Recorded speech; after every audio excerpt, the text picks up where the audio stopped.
We are working on basically this Hilbert series, and what we defined in terms of your d mu part and basically your statistics exponential, right? And as I mentioned that statistics exponential, what is the purpose of this statistics exponential? It creates all the collection of the tensor products, right? And you have learned that this actually written in terms of the Spurion fields, and each Spurion field is attached with its character. Why? Because at the end of the day, as an output of this algorithm, we have to find out what are the invariant polynomials. So the information about the representation, there will be some kind of a tag should be there, and that is the phi. So there is no other job for the phi here apart from just hanging out in the whole calculation. Okay, but for example, two SE2 doublets are creating a singlet, so those characters will be projected out. Okay, and that gives you basically some kind of a number. Okay, but the operator coefficient will get from the polynomial, which is a phi square. So again, looking back to the SU2 case, that if I have a SU2 doublet scalar, and then if I write down the statistics, it will generate all tensor product of 2. Then we start with 2, 2 cross 2, and then infinite copies of this thing, right? But as you can see that any number of SU2 doublet, if you take a tensor product, you may not get a singlet. For example, if you have a 3 SU2 doublet, can you create a singlet? No, right? So that means now what I do actually, I assign a Spurion field attached with that thing, SU doublet phi. So phi is not participating in this calculation, phi is just a spectator, but it is actually keeping the track of what kind of tensor product you are performing. For example, when you have a 2 cross 2 cross 2, then basically phi cube structure will automatically come. But then you can see, because SU2 doublet and 3 copies of SU2 doublet doesn't give you a singlet, right? So you should not get any operator at the phi cube level. So in the polynomial, when you project out using the Hermitian, you will not generate any kind of term which is proportional to phi cube. Okay. Similarly, I get a phi square or even number of phi square. Like for example, phi square, phi 4, phi 6, and so on. So any even number of phi polynomial I can construct, because I know that phi square is basically contains a singlet and an adjoint, and we know also that adjoint times adjoint for any given group is always contain a singlet. Okay, whether it's SUN, SO2n, whatever the group kinetic compare group we consider. So that's what we have actually, and that is one of the reason, if you see, we can always write down the kinetic term. Because how does the F mu transform? It's basically under adjoint. It's closer. Right? It transforms under the adjoint, right? So that's why F mu, that term is always invariant, and F mu dual is also transformed under the adjoint. So that's why F mu dual. Now you can see that any advantage with the adjoint is that any number of adjoint, if you multiply, so that's the property of adjoint representation, that if you take a tensor product of 2 adjoint representation, you always get a singlet, and also you always get an adjoint representations. You get some other representations, but these are too important. Why? Because this actually is a very distinctive feature of the adjoint representation. And now you can see within this property you can predict that if you have n number of adjoint representation, even n is odd or even, irrespective of that, you can always create a singlet. For example, but that is not guaranteed for other representations. Okay, but adjoint is basically you have n copies of adjoint representation, you can always create a singlet. That's why if you now start with, let's say, C2 adjoint scalar, let me call it delta. Okay, so you get a delta square, delta cube, delta 4, delta 5, delta 6, any number of delta you multiply, you get a singlet. But that is not guaranteed for other things, and that's why when you construct the operators, that's a very interestingly, you see that F mu is a field tensor which transform under the adjoint representation. We will have a F square, F cube, F4, F5, all operators are basically allowed, and of course they will appear in different dimensions, but all odd and even dimension of level they will be there actually. Okay, yeah. We also have statistics for asking we also need to take care about the space-time symmetry when taking it. Yes. Space-time symmetry, that is not it. That is not adjoint, of course, but they are basically, when they transform, they are basically also adjoint in the space-time, the spin one. If you think about the F menu, let's say.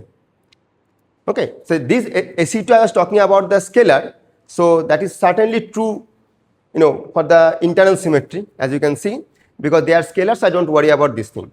But now coming back to the F menu also is adjoint because they transform as a spin one. So basically, if you think about the SE2L and SE2R, they transform as a spin one object, right? So that's why that satisfies there as well. Okay. Any other question? Okay. So that is what we are doing so far, and also we'll see that so far we have not introduced any. We have mentioned about the derivatives, but we have not incorporated that thing. As I told you that we can start talking about the derivatives once we talk about the space-time symmetry, because so far we have discussed on the internal symmetry, and internal symmetry the derivatives transform as a singlet. So whether from the internal symmetry perspective, their presence is basically overlooked. You can think of that way. I mean, let's say I create a singlet operator under the internal symmetry. Now if I add any number of derivative operators, okay, I don't need to rejudge or recheck the singletness of that operator under the internal symmetry because it is remain unaffected by that. But they transform under the space-time symmetry.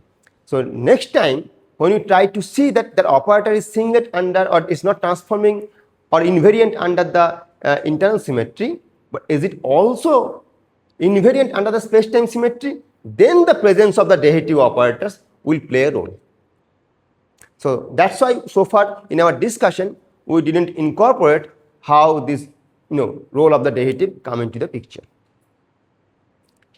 Okay, but before moving on to the space-time thing, if you have any kind of query or comment on the internal symmetry character construction, you can ask me at this point.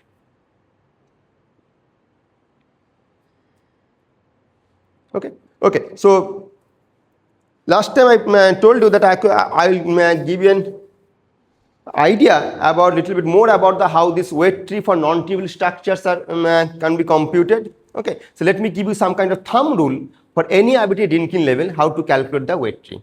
Okay, so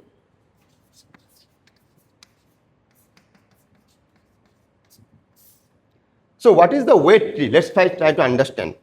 So weight tree is nothing but, for example, because SU2 is a very fantastic example to demonstrate most of the representation we work with.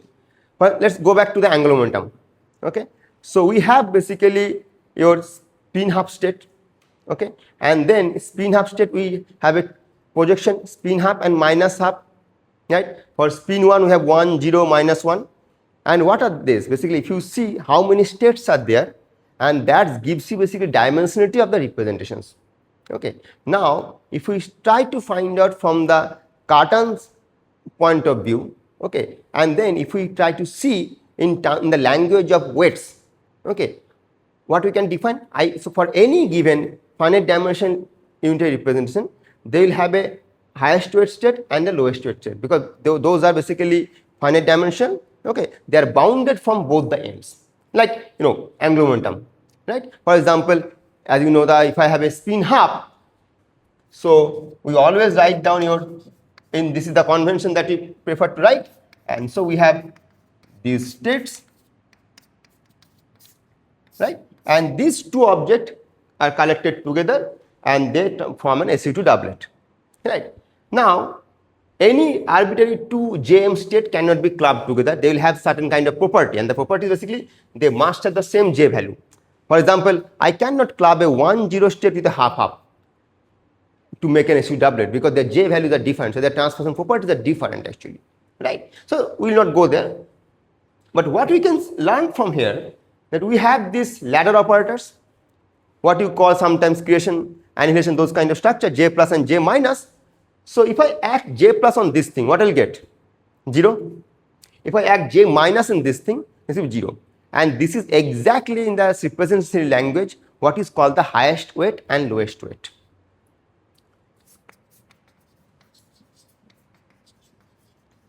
So highest weight and the lowest weight.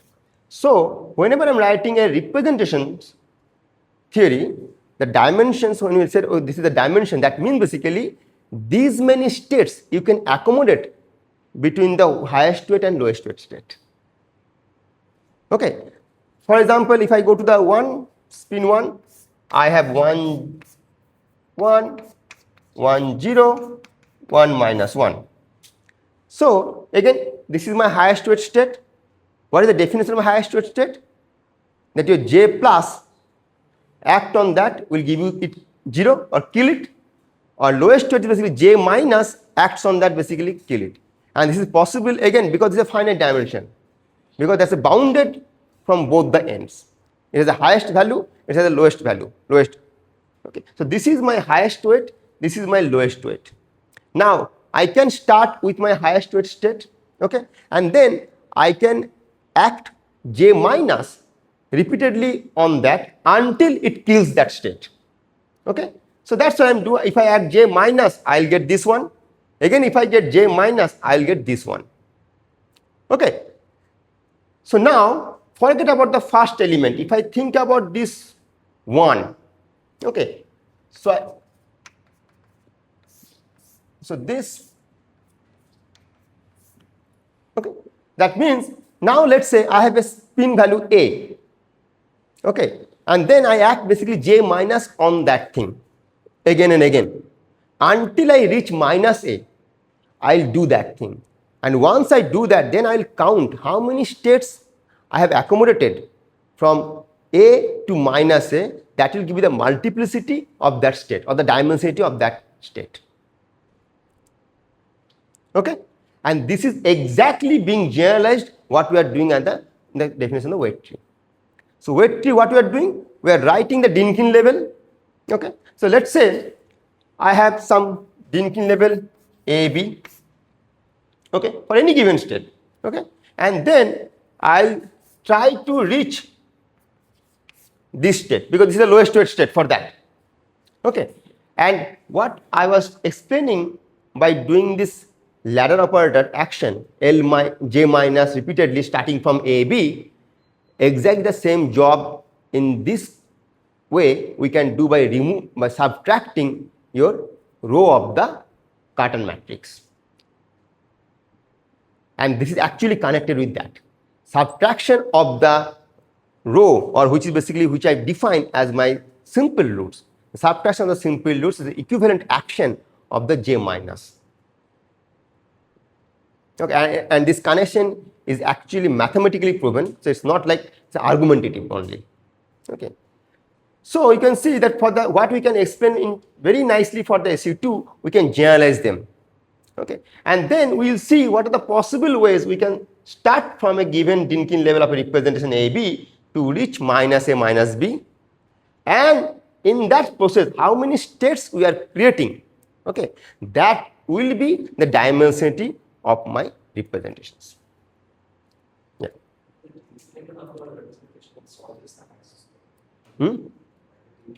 Yeah. Highest. You start with the highest. That's how you define that actually.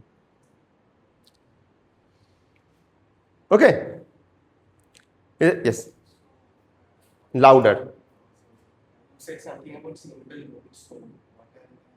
Okay. Simple roots. Okay. So basically, if you do this root classification in generally for a given group, you get, let's say, 2n number of states, 2n number roots you get. Okay. Now out of this 2n number of roots, you will have n number positive root and n number negative roots. Okay. So our whole construction that I am doing in terms of the positive root. So I will remove the negative roots from my theory. Okay. I will look into the positive n number of positive roots only, and then I look for whether any positive root I can write down as a positive linear combination of them or not. That means if I can write down, that means that particular positive root is not independent. Okay. So then I'll remove those linearly dependent positive root from there. Let's say I will left with p number of positive root which cannot be written in terms of each other as a positive linear combination, where the p is must be less than equal to n. Generally less than n, but just for sure I'm taking less than equal to n. Okay. Then p is those positive root which are linearly independent are called the simple roots. And I use the simple root to remember the definition of the Cartan matrix when I define Aij is 2 alpha I alpha j alpha j alpha j. Okay, and these alphas are only the simple roots. Using those simple roots and their angles, I calculate these inner products. Okay, because this is just a ratio of two inner products. Okay, and I get the element of the Cartan matrix. And once I know the Cartan matrix, I can draw the Dynkin diagram. Okay, that's why this caution is so important. And now you can ask me the roots appear to be like a basis. Yes, they are formed like a basis. And as you know, the bases are not unique, so the choice of the roots are not unique. So, but what I do preferably, the row of the Cartan matrix is each of them are my simple root. But it's very easy to identify them instead of choosing a different basis. If I choose a different basis, I have to change accordingly everywhere and do the same algebra. And as you can understand, your final outcome would not depend on that, how to choose them, but this is a preferred choice actually. Each row of the Cartan matrix is appeared to be my simple root. So that's why when I'm saying I'm removing a simple root is equivalently I'm subtracting one row. If you remember last time I defined each row as alpha 1, alpha 2, alpha 3. I subtract each alpha and then I got basically my weight tree. Okay, and if you want to know more about that thing, please read the Pierre Raymond and the lecture note that I have attached. Any other question up to this part? Is it fine with all of you? What is the meaning of weight tree and how it is actually connected with what you have learned already in the angular momentum? It's just a generalization of that, because I cannot do this simple angular momentum for any arbitrary other group. And more importantly, and this definition and all those things is not only for SUN, it's for SO2n, SO2n plus 1, symplectic group, what are the connected compact group you have, wherever you can do the same algorithm actually you can follow in that way. That's why it's a very universal way to look into that aspect. Okay, so let's do one example of SU3. So SU3, let's say my representation dimension is 8, okay, and this is my Dynkin level, and this is my Cartan matrix. Okay, so I'm not going to explain this thing because we have talked a lot about all these things. And this is my alpha 1 and this is my alpha 2.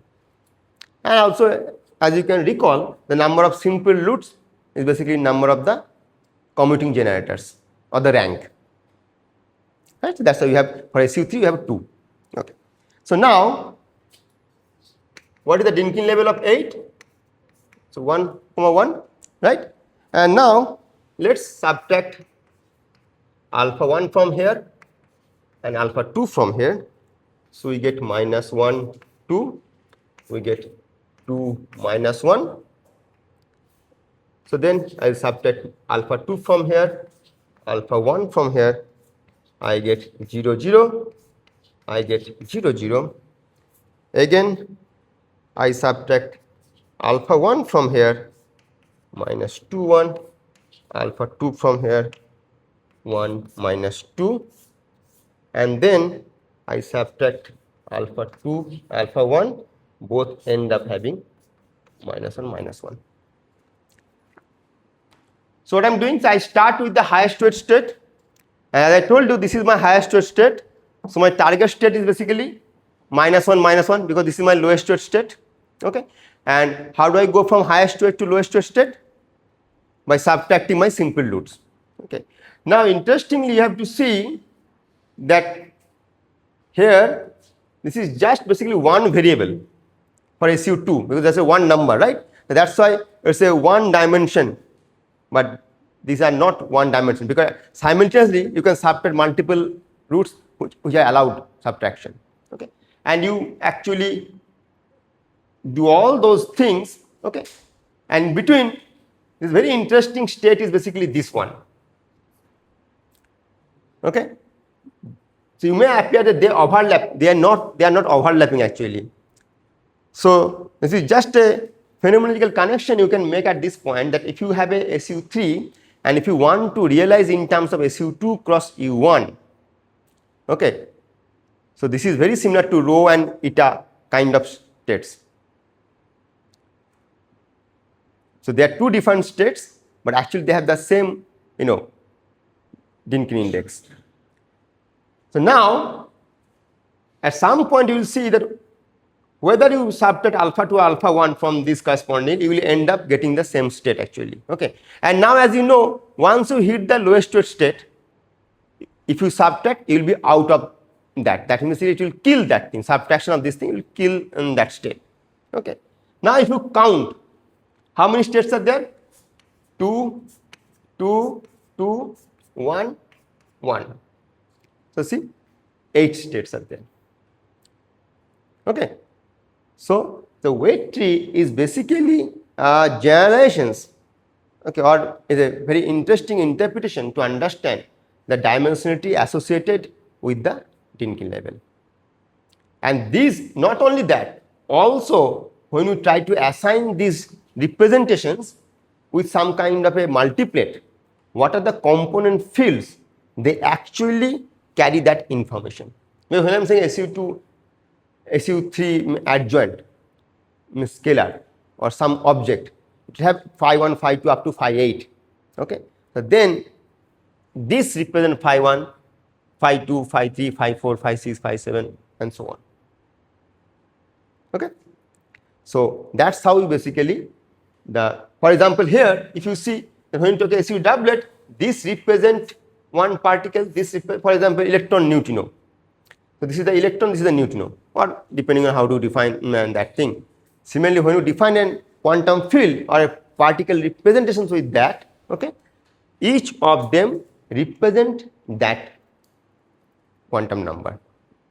But because they have a certain property of transformation, that's why they can be clubbed them together and put into a multiplet to construct the 8-dimensional representations of SU3, such that if I define this as my phi 8, this will be transformed as some theta a phi 8.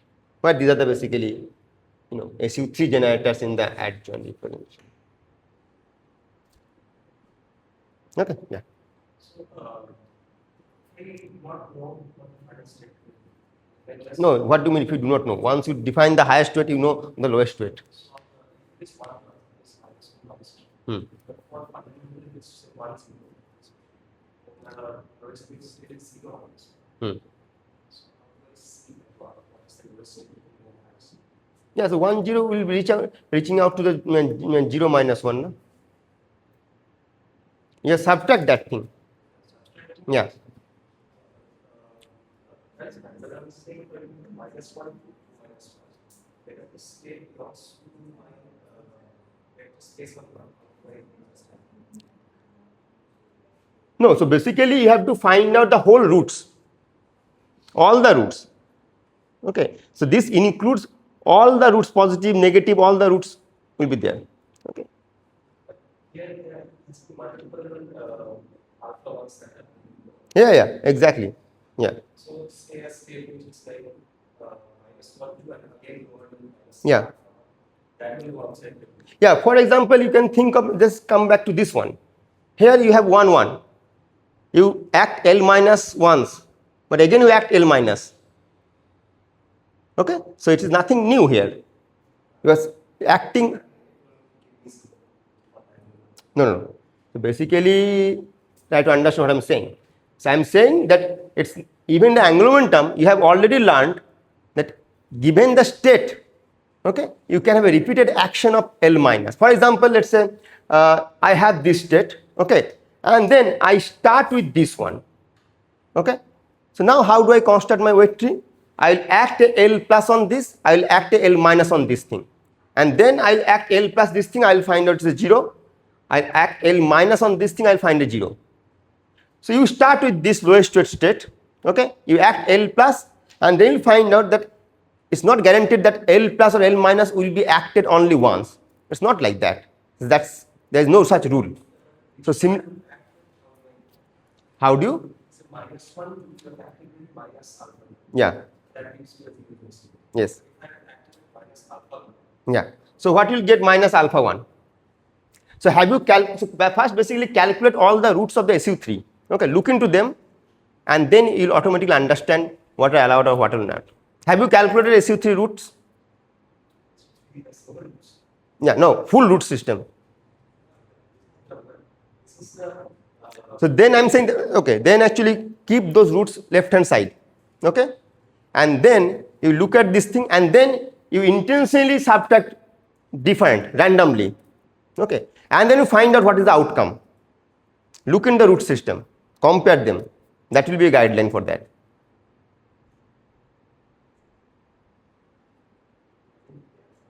But the angular momentum is pretty more than any set has to be minus half.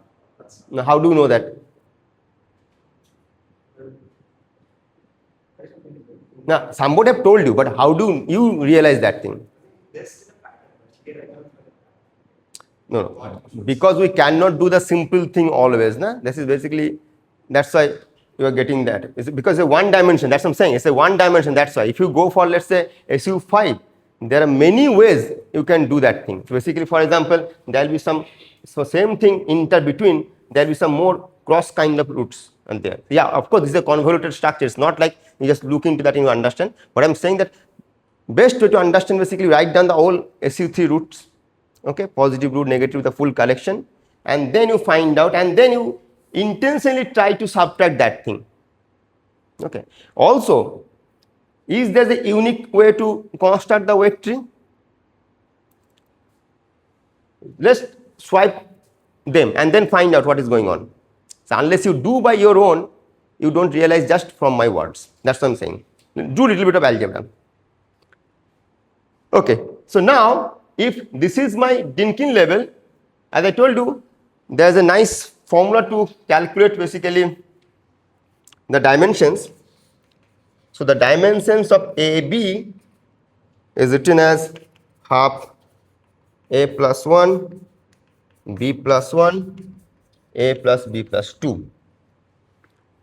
Yes.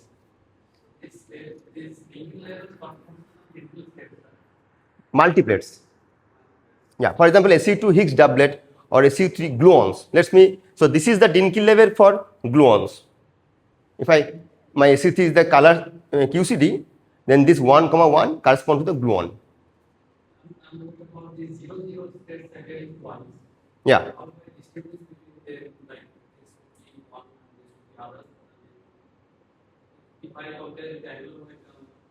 Yeah. Yeah, so you have 8 gluons, okay, and each gluon have these Dynkin indices. For example, if you define, for example, like the baryon octet when you construct, okay, so there if you construct and then you will see there's a rho and eta, those mesons actually correspond to 0, 0 and 0, 0. The two such states should be there. But possibly we do not have the phenomenology to discriminate this way actually for the gluons, because we don't try to even understand, okay, how different components of gluons are there because we are preserving the color symmetry. But actually the baryons and mesons are basically the best example to understand that thing. So when you construct the octets, okay, so each node of the octet is basically 1, 0, 1, 1 and that's all. And now if you recall, there also we have a U and V, U plus minus and V plus minus, those kind of operators, okay. So which will give you, why you need this thing, because as I told you, this is a 2-dimensional. So if you try to project them on a plane, okay, there are 2 directions, independent directions along which you can use the ladder operators. For SU2 is a 1 dimension, that's why it's this way or that way. So that's why this is more convoluted for the SU3. And if you try to recall, in the baryon octet, if you construct, only one set of ladder operator doesn't allow you to reach out all the states. You need U and V. And that's why one go this way, one go this way, and you reach out all the states. Remember all those things. Similarly, if you go for SU4, that becomes on a 3-dimensional space now. And that's why if you go higher and higher SUN, that becomes more and more non-trivial actually. So you get some diagonal structure and so on. Okay. So exactly, for each rank, you have a one set of ladder operators. You can think of that way. For SU3 rank is 2, so you have U and V. Okay. For SU4 you have 3, so you can think of U, V, let's say P. Okay. So that P plus minus will act accordingly. So when you act the P plus minus, you can think of, okay, third element is basically acting on that thing. So according, so it's basically a 3-dimensional space you have to think about. It's unlike a cubic volume if you think of that way. How do you differentiate between that and the What do you mean by differentiate? I think those 50 games, Hmm. the one that you did by alpha 1 and then Yeah. and the other one that you did after that minus alpha 2 and then minus alpha. Yeah. This one 0, 0 and 0, 0. Yeah. So these are two compound states. Yes. For example, baryon octet, you have a row meson and eta meson. Yeah. So that's why when we jump around, our knowledge get a loophole, and then we don't get the correct explanation. So, for example, SU3 you can realize in terms of SU2 cross U1, right? So now you can think of this way, that when you're taking a SU2 doublet interaction, will give a adjoint. Okay, and then hypercharge also added up 0. Okay, so that will give you, allow you two different. So basically, when we act the ladder operator, as I telling in the SU3 case, the action of U plus minus will end up in one state, and V plus minus also end up in another state. Both looks like 0, 0, but they are two different states. So what we learn for the SU2, it's some slightly misleading that each of them have the completely different quantum numbers. Okay. So that's why they are two different states. Their properties and all those things would be different, but certainly they are different. Yeah.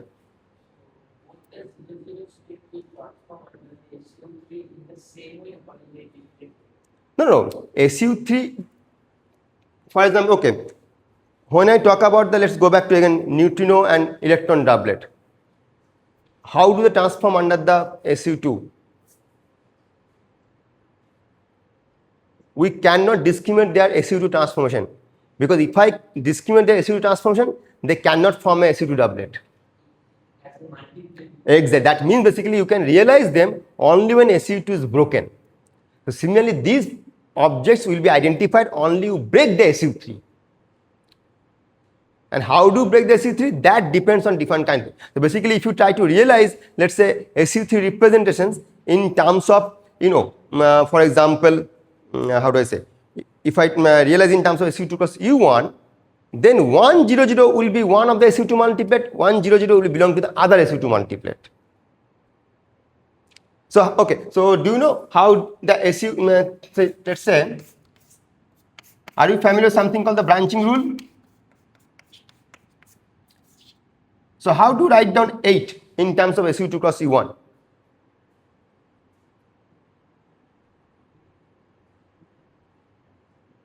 If you do not know how to calculate the branching rule. Yeah, because there's a huge gap in group theory. So my EFT turns into a group theory lecture. Okay, this is the last time I'm discussing group theory, but not much. Okay, so 3 you can write down as a 2, 1 plus 1 minus 2.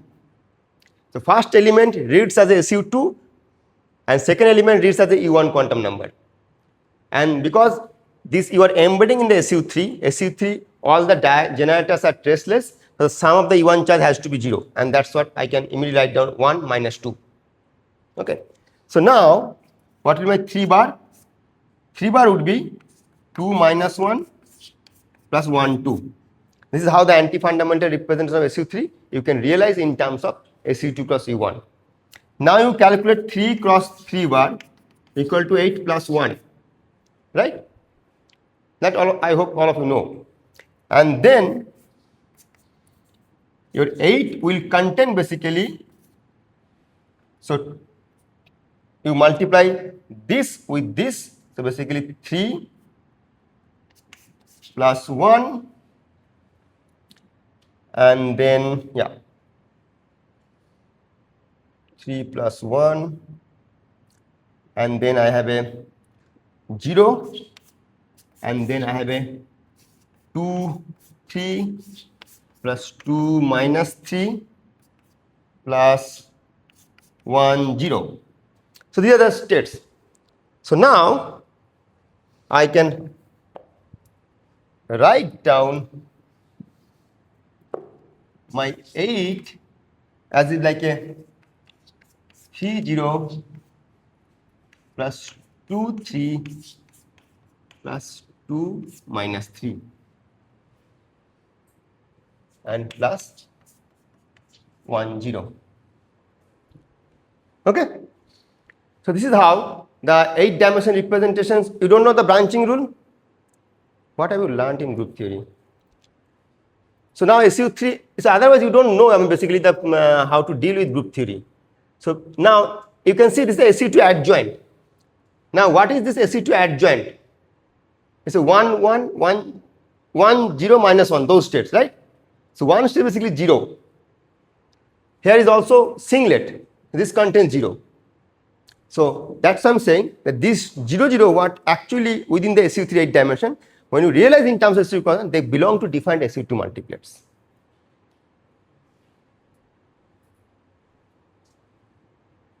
Okay. Yeah, please brush up and improve your group theory, otherwise it's very difficult to teach you. Okay. So now I'll stop the discussion about the internal symmetries here, and I'll move on to the space-time symmetry.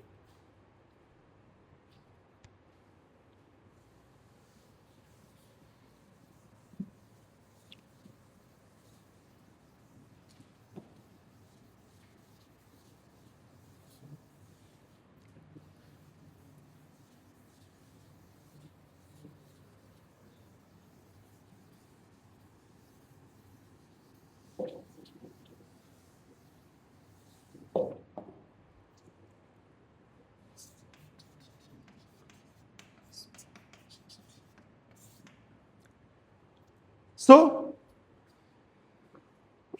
when you deal with the space-time symmetry, of course there are some non-zero spins object which transform non-trivially, for example fermion, field tensors, and if you want to include basically higher spin states which are basically unitary, and then you can include them as well, because we are restricting ourselves only unitary finite dimensional representations, and we will deal with them. Okay. Now before going to the field aspect, we try to focus on something more important which was completely ignored in the internal symmetry discussion for a valid reason, which are basically the derivatives.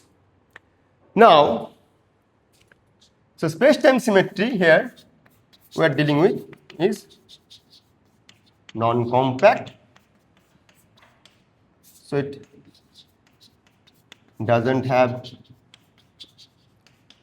finite dimensional unitary representations, and for us space-time is basically 3 plus 1. So my space-time symmetry is basically SO3, 1, or after complexifications I write it down as a SO star 4. Okay. So then, because they are non-compact and doesn't have any finite unitary representations, so computation of characters and Haar measure is difficult. And the way we want to compute, it is not even possible to compute a finite volume hard measure, as you can understand, because non-compact, so basically the open surface, the volume elements are not finite dimension.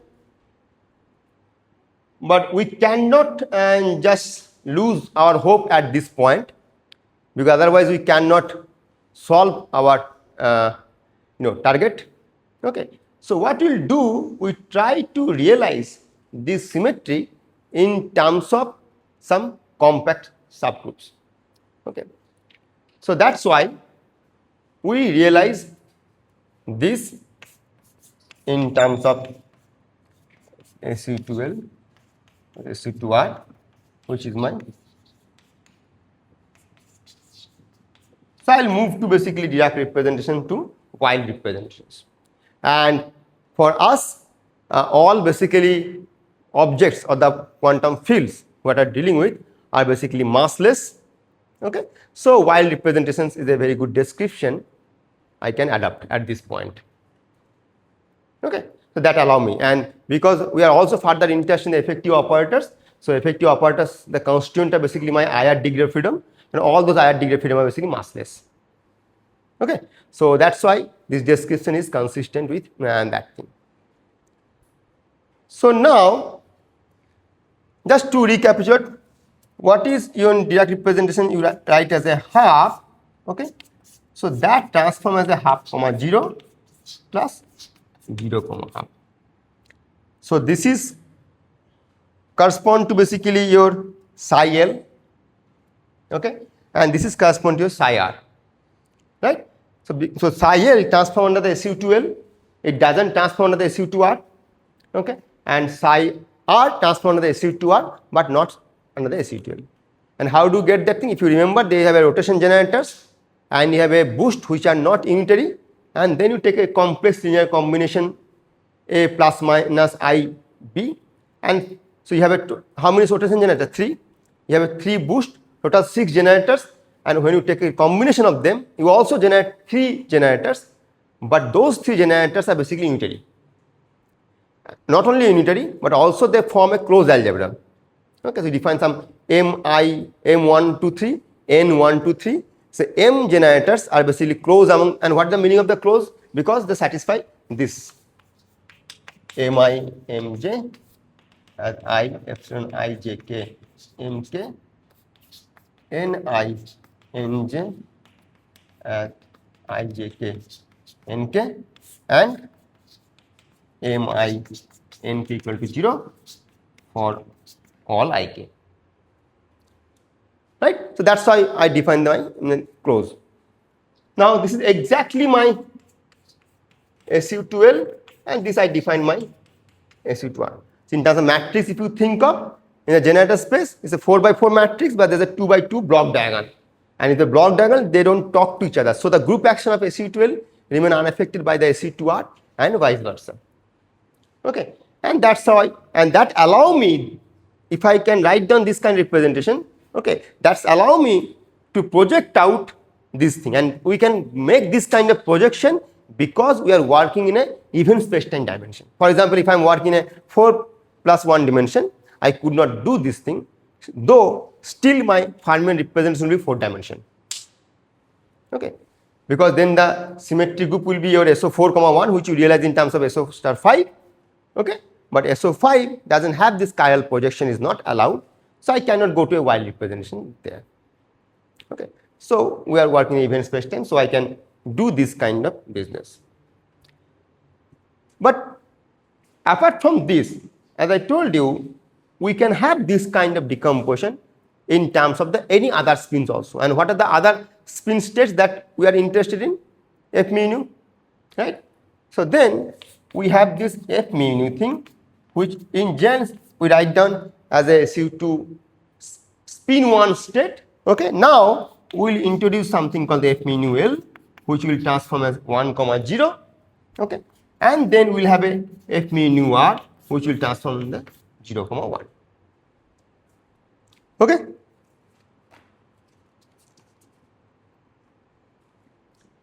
And then they are related as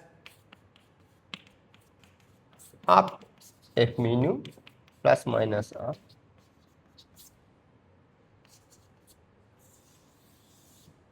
So this F mu L are they are related to the F mu and F dual through this relation. Okay. And why is important? Because remember, using the Hilbert series, we are going to the Weil basis. Okay, but most of the time we are interested to write down in a Dirac at the end of the day, right? So we have to write down the operators in terms of FF dual.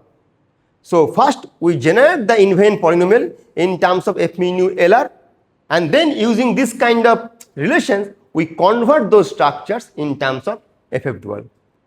Now at this point you can immediately realize that the space-time invariance automatically allow you to incorporate basically F dual terms. That means basically if you go to, so what is the mass dimension in 3+1 dimension space-time? What is the mass dimension of F mu?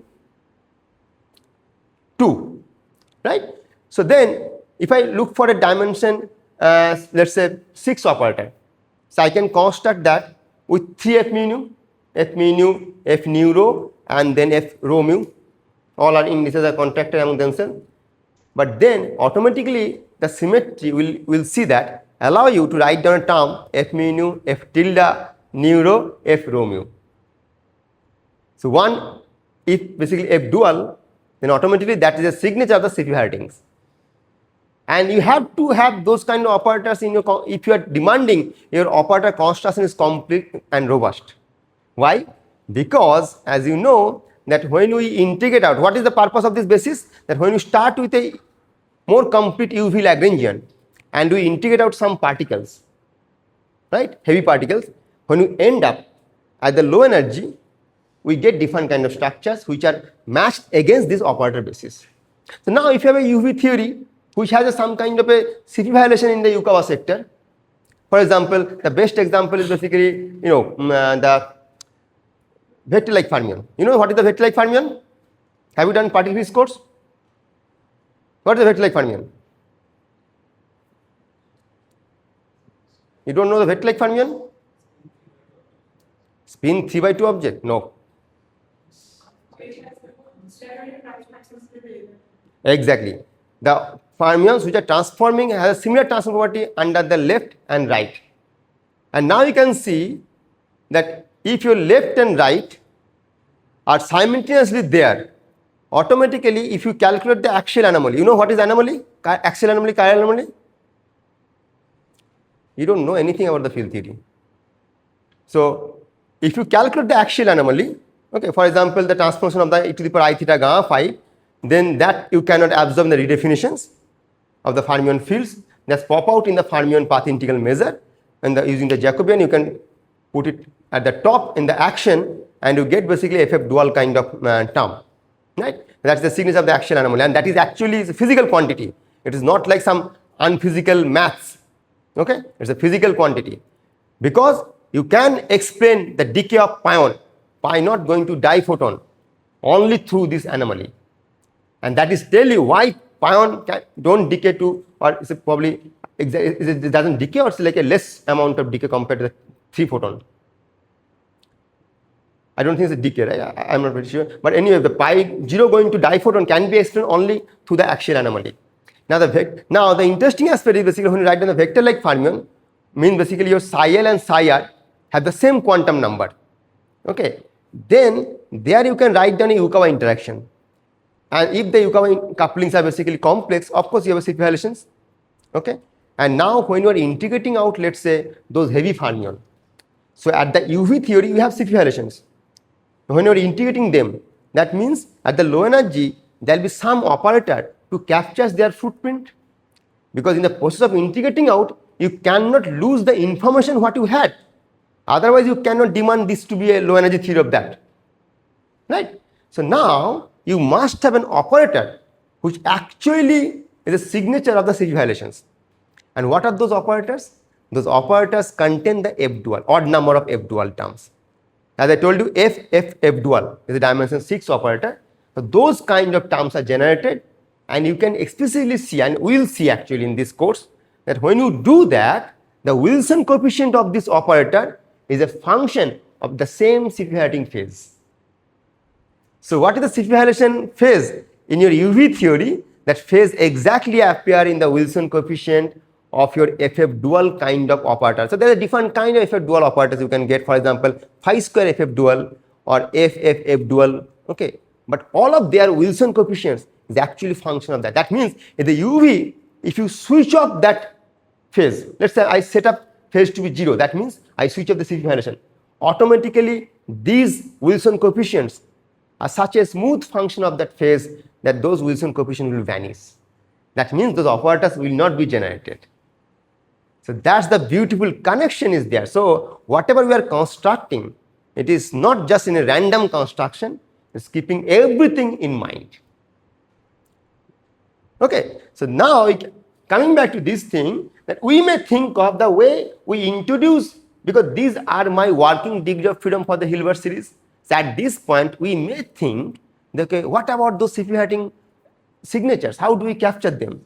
You can capture because of these relations. That though F dual is not explicit here, but actually when you combine them to form, in terms of the like a Dirac kind of structure, then again you get the FF dual. So it automatically the operators with the F duals pop out from the combination of this thing. Now you can see from this structure what will be your expectation, that you get some operators which are proportional to F mu L square. You will get some operator F mu R square. You will also get some operator where the F mu L times F mu R, and those will give you the FF dual kind of things, right? If you just take this thing, you got those kind of structures. So you get basically all kind of combinations which you recurse them and get all possible operators in this thing. And that's why we can say convincingly that this method gives you all the operators, okay, and possibly for this kind of theory, when you come up from the high energy to low energy, you cannot generate any operator which doesn't fall in this category. And that's why this construction is so exhaustive, robust, and along with that is non-redundant. Okay, so that is the beauty of this Hilbert series construction. Okay, so that is how we'll deal with the fields. But now coming back to again the these derivatives.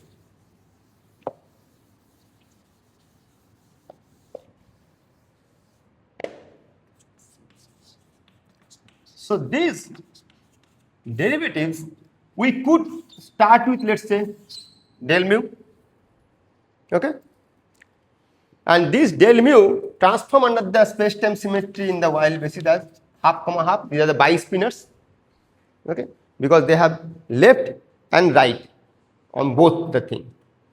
And as you can see, when you write down your fermion kinetic term psi bar psi, if you decompose in terms of your Weyl representation, you get psi L bar del slash psi L psi R bar del slash psi, because kinetic term connects your same chiarity.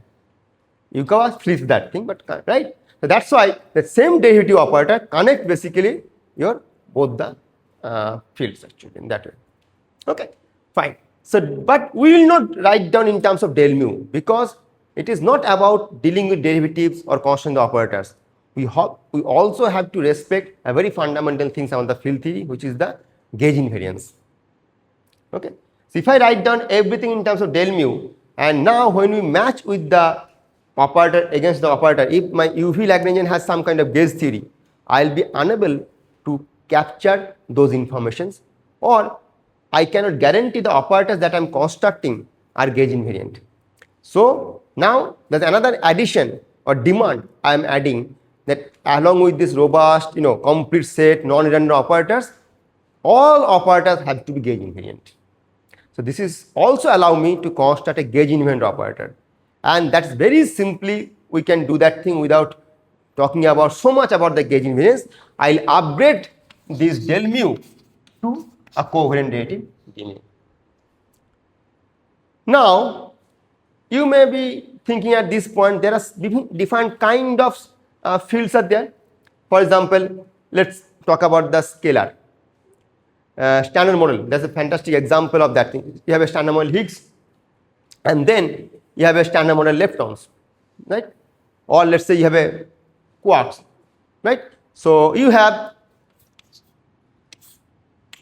SU2 doublet, so which transform like a SU3 singlet, doublet and half, and then you have a quad doublet which basically 3, 2 and some 1/3 or 2/3 some number that is not important for me at this point.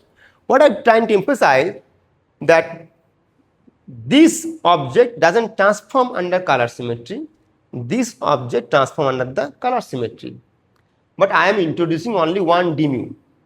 The reason is basically whether what kind of internal symmetry or internal quantum number they are carrying, that doesn't change my space-time property of d mu, because d mu is singlet.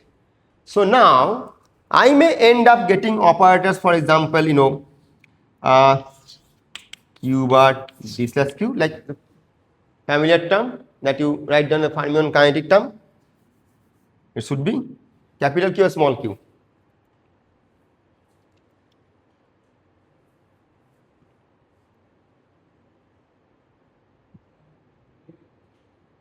Huh? Is it invariant?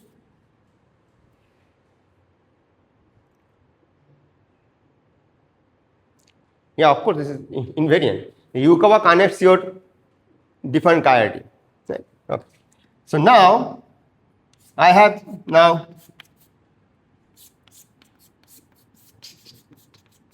this term. Because I have introduced only one spurion d, so then you get this operator and this operator. The same d is coming from there. But what it changes that when you unfold or expand this operator, then the internal structure of this d mu will be decided by the quantum number of the field on which d is acting.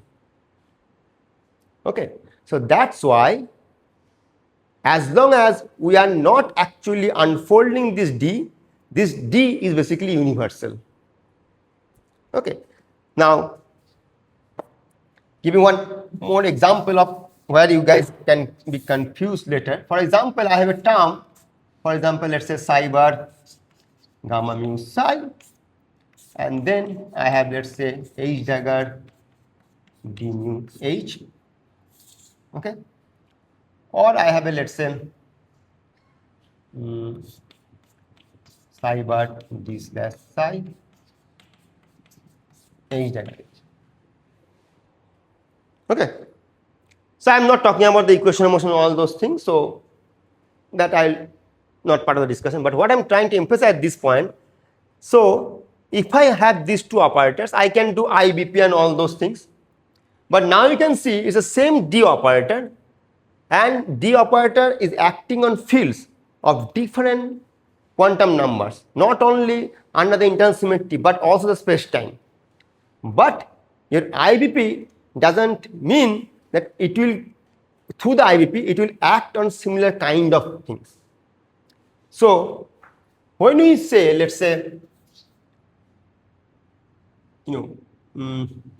how to write down that thing? Let's say dx uv. When you do this integral calculus, okay, so there we say, okay, u and v are function of same x and similar category because they are a scalar thing, right? But at this point, this is more general. So this d, when you do the IBP, the d which was acting on the h through the IBP can be acting on now psi, and those two operators are related to each other. So the action, what I'm trying to emphasize, the action of d is blind on which it is acting. When we talk about at the level of operator construction, once we finish the operator construction, we say, okay, this is the basis I am working with. Then the next step would be to calculate something. For example, I want to calculate some scattering amplitudes and so on, right? Then I have to unfold that d.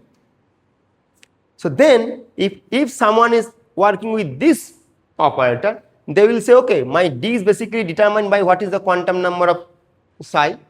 So d will contain, so then this d, if I this is a q, this d will be like a I del mu plus g mu plus some w mu plus b mu. This because it contains all the gauge quantum number, so it will contain all the gauge fields.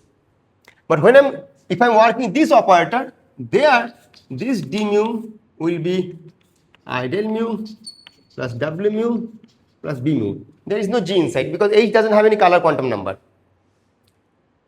But you may think of, then I may miss out something by the choice of basis. No. That is the beauty of the construction, is such that if two operators are related to each other by the IBP, when you are performing the IBP, this aspect actually will lead to some different kind of operators, and that addition operator will also contribute in such a way that whether you choose this basis or this way of doing that, you will end up getting the same scattering amplitude for a process. So when I am talking about the observables, that means basically the scattering amplitude which you can measure, is a decay width or whatever, which you can measure in the experiment, that I am calling as an observable because you observe them. So the observables are basically independent of the choice of the operator basis, okay? And while constructing the operator basis, my presence of d mu are basically blind on which they are acting. In the inner structure of the d mu, I will be looking at only when my operator construction is done, okay? And then on which they are acting based on that. Okay, and that is exactly similar way when you use the equation of motion and all those things. So when I talk the equation of motion of the field, it's just like a classical Euler equation of motion we are using, being blind to any other kind of aspects. This operator should be somewhere in my basis, right? If I choose the second one, yeah, I have a different dB. So I have a extra term. So this would be somewhere in my basis. Already. No, so basically I am saying that, let's say when we are going from IBP from this basis to this basis, you will see this is related to this not uniquely. It's related to this this you can write down in terms of this plus some other operator. Or if you are going from this to this, you get some other operator. That means when you calculate the scattering amplitude, you don't calculate the scattering amplitude as an operator by operator contribution. You first take the whole basket of the operator, okay, and then you expand all the operators. Okay, it's not only one operator, all the operators, and then you find out what is the cumulative, and then you decide the process. And for that particular process, if the 10 operators are contributing, you calculate you collect all the 10 informations there. And if you do that, then you will find out what is the basis choice. It doesn't matter to calculate the observable. Yes, that can happen, and that is the reason people propose different kind of basis. For example, Warsaw is the one kind of basis, but in Warsaw basis actually it's more like a derivatives and all those things are their fermions are there. And there is another basis which is known in literature called the strongly interacting light Higgs or the SILH basis. That basis is known to understand the Higgs dynamics, Higgs related physics. Yes, that kind of bias is where it can be difficult, but I am saying if you can compute and extract the information, some of the information will be explicit, because as you know, in some basis, so basically when you do this equation of motion or IBP removal, means in some basis you are accumulating more derivatives, in some basis you are writing in terms of more number of fields, less derivative. Now, as you know, from the kinematics point of view, if you have an operator basis where the more derivatives are there, we have to be very careful how well we can deal with the kinematics, the differential distributions, all those things. So possibly from the observable point of view, I look into the more differential distribution in that basis rather than the other one. So if I know that my experiment is very good to give me those differential distribution, all those things, I'll work with a basis where I can accumulate more derivatives. So that's why the phenomenological inputs actually goes there, what kind of basis you choose.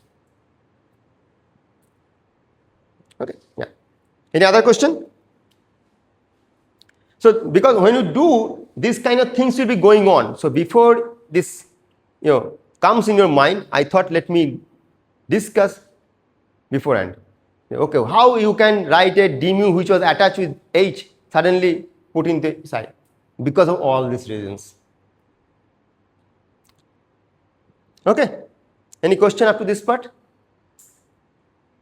If you could not follow some step or argument, please let me know, because now things will be more convoluted gradually.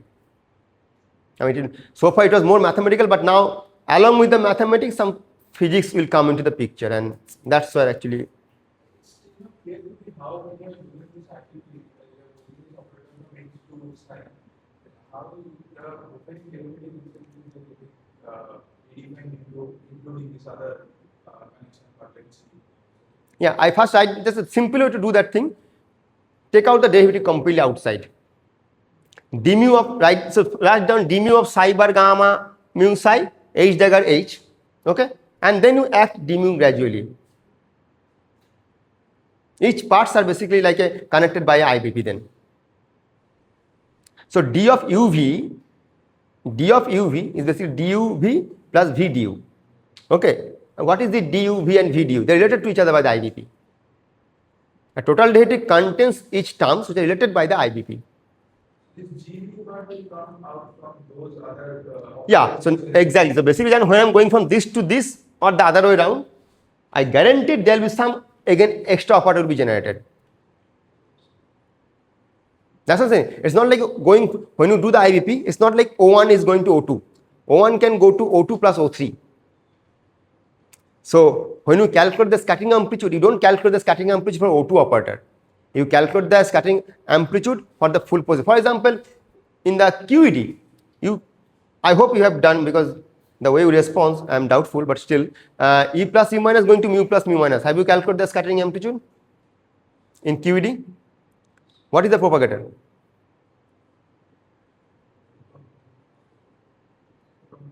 Photon, right? But if I now calculate a little bit high energy, okay, will that energy, if I calculate because experiment doesn't care how do you calculate? It gives you a raw value of E plus E minus going to mu plus mu minus, right? So now if I'm calculating, let's say LEP, little bit much more high energy, if I use only the QED, will that result match? No, because I have to also include the Z mu there, right? There another neutral current interaction and also their interference. So that means basically if you so basically what we fix when you calculate some kind of scattering amplitude, we look into the process, okay, and for a given Lagrangian, what are the allowed diagrams? I have to incorporate everyone, and then only I can say, okay, this match against the experiment. It is not my choice. Okay, I don't like the Z mu diagram. It's not like that. Okay. Similarly, when once we write down the full operators and I expand them, I calculate all the Feynman vertices allowed by the full set of operators. Okay, and then I fix my process. I calculate this and then I cannot demand, no, I don't like this operator to contribute. I can't compare operator by operator. The amplitude against amplitude has to be compared, and that's what I'm saying, that as an observable and which remains invariant by the choice of the basis. But certainly, as Gautam also pointed out, that in some basis, some informations are very explicit, okay, but it's not like other information are lost, they're hidden somewhere. So you have to pay a little bit more, attention to extract them, and that is exactly where, depending on what kind of observables we are looking into, we are interested in, that sometimes guide us what kind of basis we should choose. Okay, but it's not like it's not doable. And if you have done correctly, of course, the module that fact. Yeah. The observables are not depending on the choice of the operator basis. Okay. Any other question? Okay, so you can understand, just if we write down in terms of coherent derivative, okay, that allow me to write down each operator not only invariant but also gauge invariant. Okay, so that's why I upgrade my del mu to a d mu, and this d mu, as I discussed so far, is basically very universal in our structure. And what only thing I'll be worried about, that it transforms as a bispinner, okay, under the space-time symmetry. So now you can see it doesn't matter inside the d mu what kind of adjoint gauge fields are there, because they are not participating in this construction at all. Okay, very good.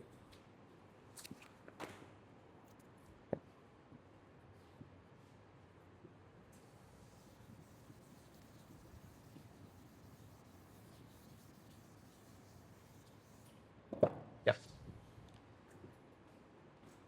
So then where exactly my d mu can play a role, equation of motion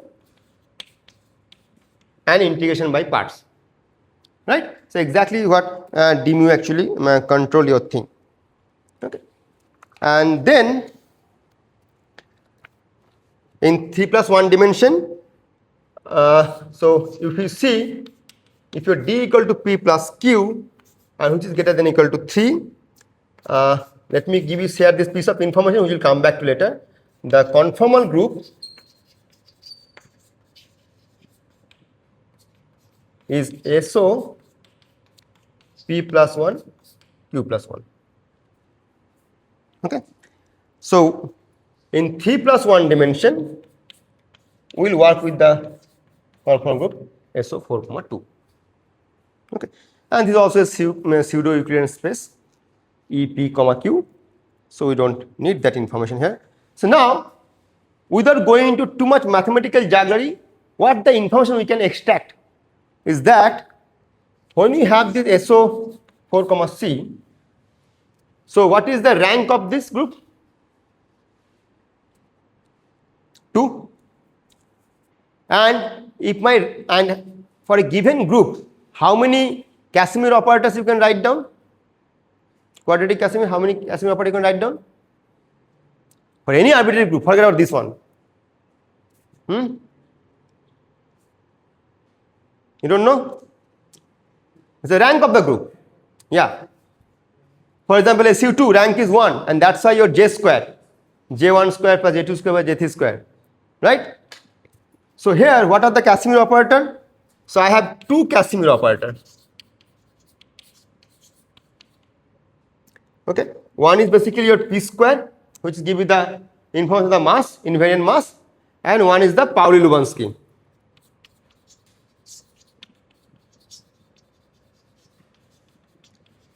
And what is the Pauli-Lubinsky gives you? Spin information, right? So that's why any state I can define in terms of M and J.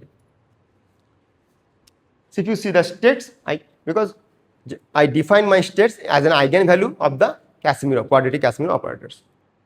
So these are my 2 quadratic Casimir operators, right? So now, what about the SO 4, 2? So you can see I increase my rank by 1 unit. So for SO 4, 2,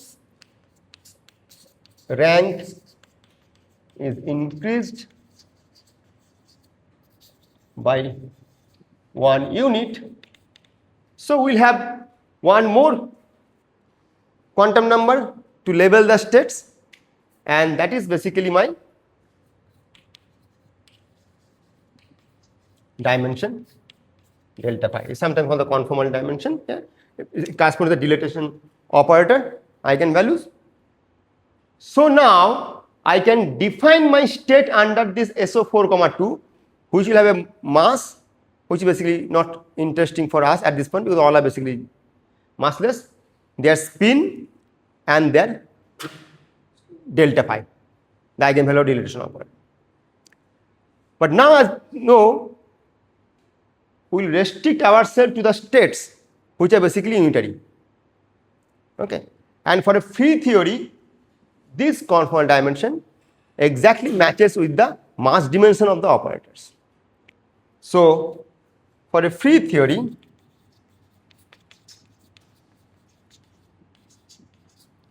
this delta phi is basically my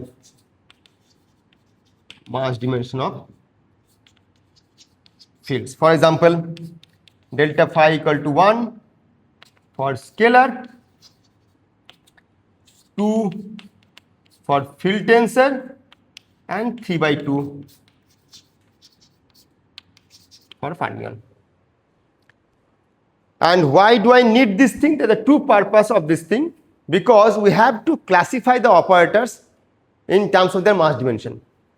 So you can think of this like a class. Hilbert series is basically an infinite series, okay, and it gives like a monomial basis, and each monomial terms are basically classified of a different mass dimension. For example, dimension 2, dimension 3, dimension 4, dimension 5. So at dimension 3 level, we will try to construct independent operators, dimension 4 level, dimension 6 level, and so on. So that will be one way to track them, that okay, what is the mass dimension of the operators I can count from the polynomial. And secondly, how do we write down the characters of these fields, okay, under SO4, 2, and there what we will do, we will map the notion of the dilatation operator with the d mu. Okay, so let me see how much time I have.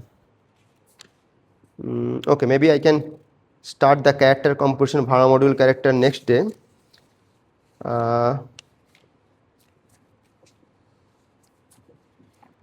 Yep.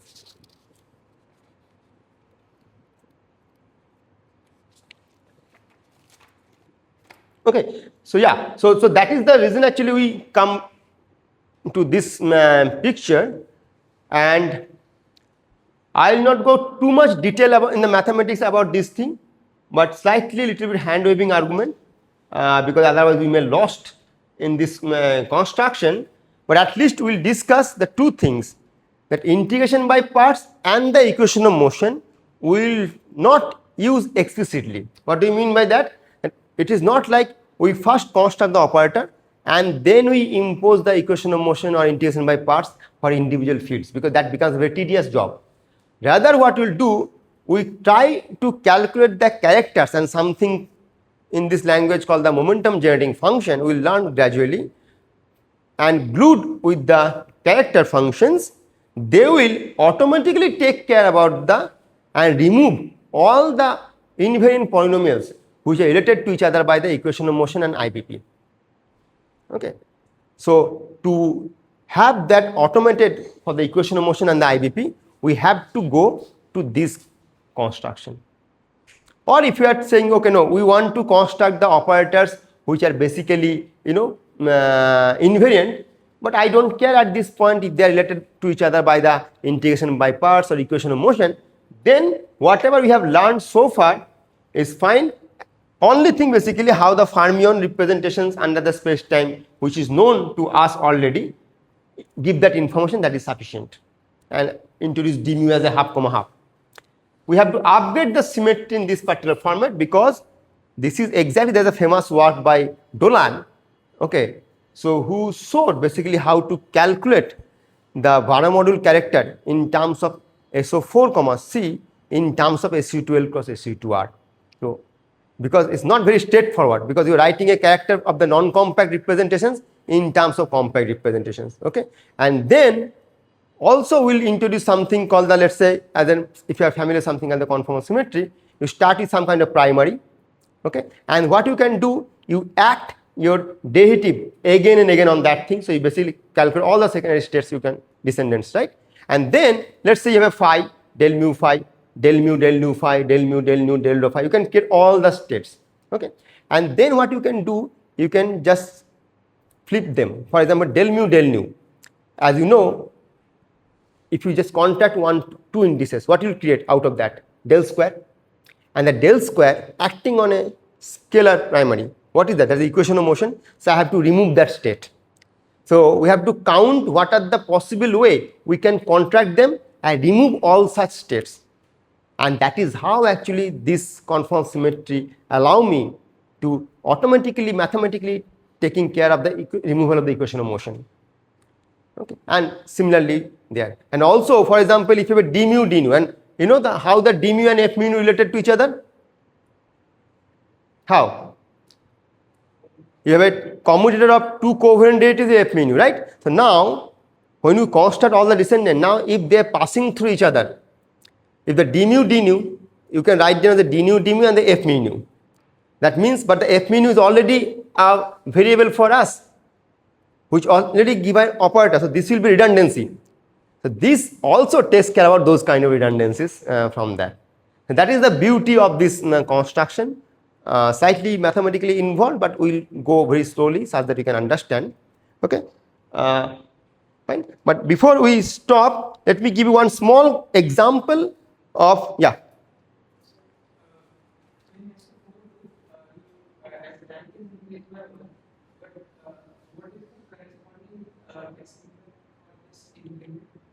No, there's an eigenvalue. What we are interested in the basically that one additional eigenvalue of the dilation operator. This is the quantum number we are interested in.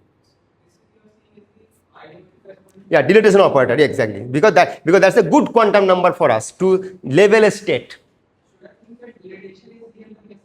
Dilatation is not the Casimir. Yeah, dilatation because dilatation commute with that other Casimirs. No. For example, we have to construct a self-commuting set of operators, right? So when you calculate, let's say SU2, okay, do you consider only the J square? No, J square and JZ. JZ is not the Casimir. So this also, that's how we define the states. But I'm asking about what is this new accelerator? Do you know what's the new accelerator? We know, but that is not relevant for us to know. That's what I'm saying. I'm just sharing only the piece. Otherwise, I have to write down the whole Casimir algebra, conformal algebra, and then from there we'll construct all the Casimirs from there. What I'm saying that from there you have two such state J, and then our rank is increased by 1 unit, okay, and this gives me one good quantum number, and this good quantum number is the conformal dimension here, and this actually matches with our, for the free theory, with the their mass dimensions, okay. So that's what is important, and that's why one of the reason we'll see why we cannot use a mu in this construction as a degree of freedom, because a mu doesn't have a conformal dimension 1.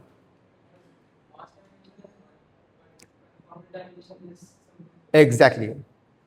So we'll come back to those things that, okay, so we argued why mu is not a good thing, but also in this construction why mu doesn't fit there, that disrupt our construction.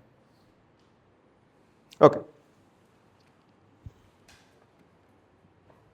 So now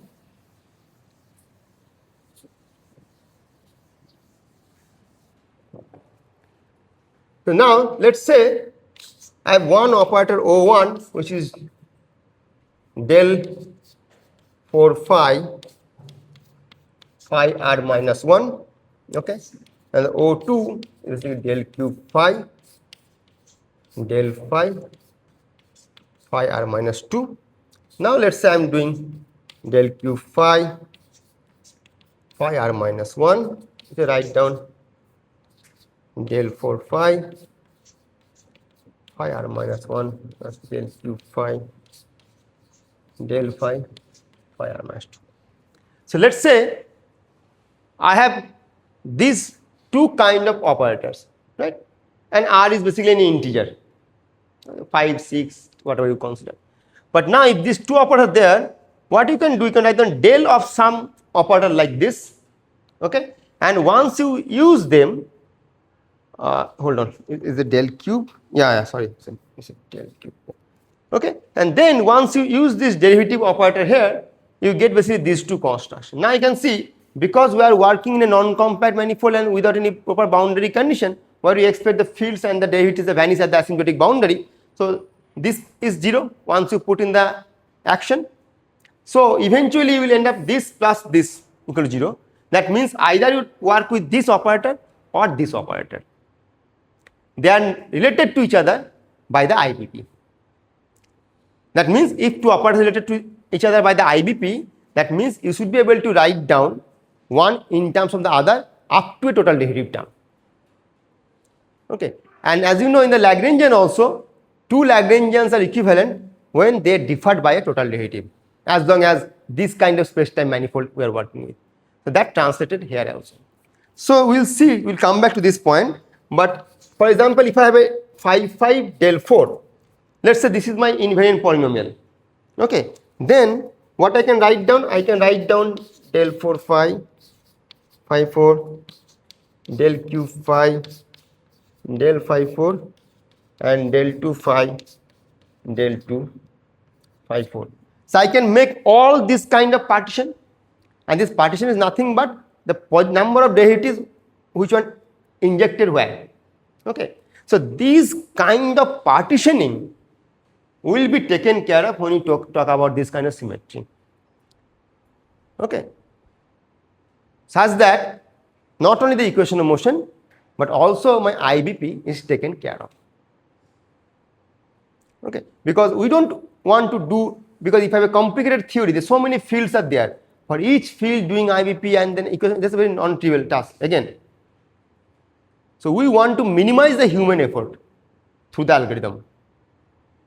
Okay, so these kind of things will be taken care of that thing, and next class we'll start from the, okay, so how to write down the characters and all those things, okay, and how that takes care about those constructions. Okay, so we'll stop today.